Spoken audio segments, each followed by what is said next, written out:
रघुकुल रीत सदा चली आई, प्राण जाए पर वचन ना जाए।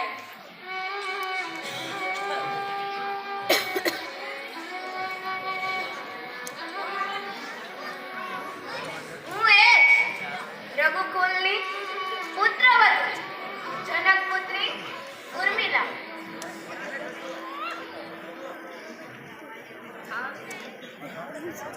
મારે પણ એ વચનોનું પાલન કરીને મારા કુળનું ગૌરવ વધારવું છે। ભલે ભલે આજે હું મનમાં નથી, પણ શું વિરહ અને વનવાસ એક સમાન કષ્ટ નથી આપતા?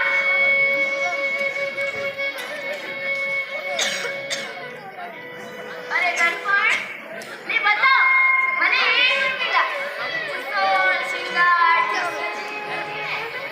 લગ્ન મંડપ તરફ જઈ રહી હતી।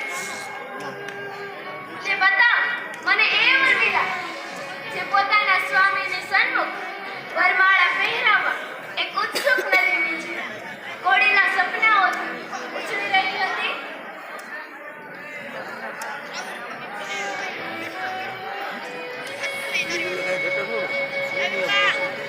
દર્પણ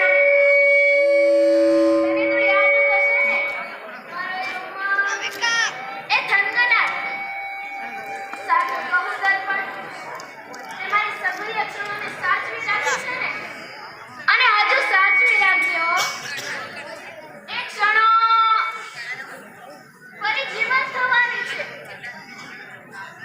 ભગવાની છે, અને આ ઉર્મિલા એક ધસમસતી નદીની જેમ વહી જવાની છે। આ જ ઉર્મિલા, હા દર્પણ, આ જ ઉર્મિલા।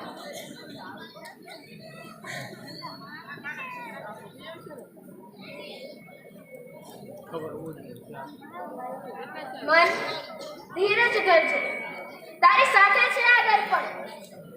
તને જ્યારે જ્યારે એ ઉર્મિલા જોવાનું મન થાય ત્યારે જોઈ લેજે, એ જીવે છે, ધબકે છે। દર્પણના ઊંડા તળમાં સાચા મોતીની જેમ સચવાયેલી છીપમાં હેમખેમ અકબંધ। અને હા દર્પણ, તું સાંભળી લે અને જોઈ લે આ આંખો જેમાં સચવાઈ પડ્યું છે મારા સ્વામી પ્રત્યેનું પ્રણય છે।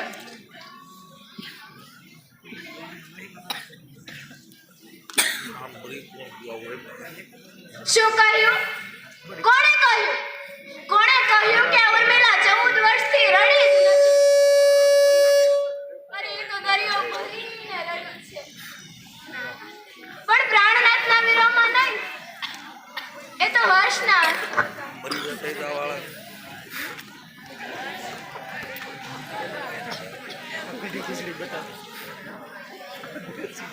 સપ્તપદીનું વચન એટલે કે આર્યની દરેક પરિસ્થિતિમાં તેનું સાથ દેવાનું કહ્યું છે।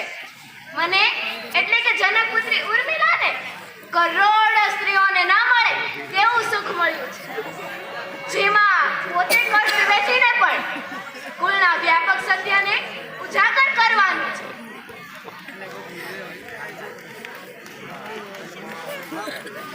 કર્તવ્ય પાલન માટે દુઃખ આવે તો પણ માનવીય આદર્શોની સ્થાપના હેઠળ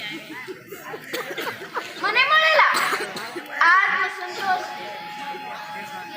વધારે સુખદ શું હોઈ શકે? હું તો મારા પ્રાણનાથનું ગૌરવ વધારવા ઈચ્છું છું।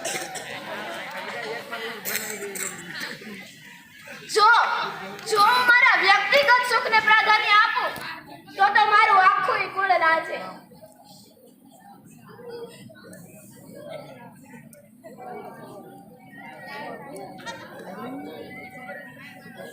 વ્યક્તિ પોતાનું કાર્ય પૂરા સમર્પણ ભાવથી કરે છે તે પ્રત્યેક ઉર્મિલા છે. હા, તે પ્રત્યેક ઉર્મિલા છે. આજે મારા આર્ય વનમાં દૂર મારા ભાઈ અને ભાભીના પહેરેદાર બન્યા હશે અને હું અહીં ગાઢ નિદ્રામાં પડું છું. આ નિયતિનો કેવો ખેલ હશે જેમાં એક વ્યક્તિ ખુલ્લી આંખે કરતો પરાયણ છે તો બીજું બંધ આંખે સપ્તપદી બાળે છે. પ્રિયજન વિરાને આપણે કાયમ હંમેશા દયા ભાવથી જ જોયો છે. પણ શું તમે મારા મુખની પ્રસન્નતા જોઈને કહી શકો કે આ વીરા કષ્ટદાયી છે? શાંતિ રાખો ઘડે. અરે જેના પતિ રાષ્ટ્ર રક્ષા ખાતે દેશાટન કરે છે તે પ્રત્યેક સ્ત્રીના હૃદયમાં ગુંજતો ગૌરવ ધ્વનિ સાંભળવા જેવો હોય છે.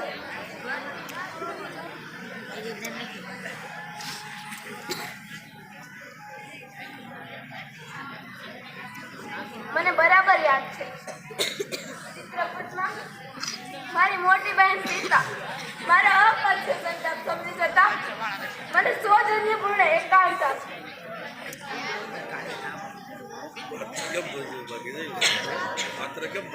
ત્યારે હું કેટલી શાંત પ્રસન્ન અને ધીરજ કરે. એક ક્ષણ મારા સ્વામી મારી સન્મુખ આ આંખોએ તેમને ઊંડે સુધી તાગી લીધા. એક શું કહે એ પહેલા જ મેં કહ્યું. મારા હૃદયકુંજના આરણ આજે વન વિહારી હું નહીં બાંધું મારા તે પાસમાં. તમે જાઓ ભય મુક્ત રહો. પ્રાણ એ પછી એમની આંખોમાં જે શ્રદ્ધા અને જે વિશ્વાસ ઝળક્યા તે મારા માટે પરમ આત્મસંતોષની અનુભૂતિ છે. આ અટારી હું પ્રજ્વલિત કરું છું પ્રતીક્ષાનો એક દીવો. પ્રત્યેક સવારે હું તેને અખંડ રાખું છું ત્યાં સુધી કે જ્યારે મારા આર્ય પધારે ત્યારે આખો મહેલ તે દિવ્યમાન બિલકુલ મારા અંતર્મનની જ્યોત છે. દર્પણ સુંદરતાને પ્રતિબિંબિત કરજે હો.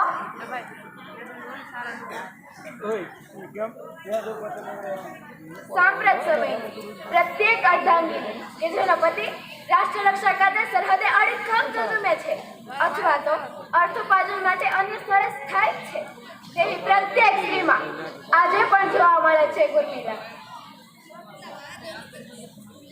આપણી સંસ્કૃતિના સ્તંભ જેવી, સમાજ જીવનના મૂળ જેવી અને સંયુક્ત કુટુંબની આદર્શ ધરી દેવી તમામ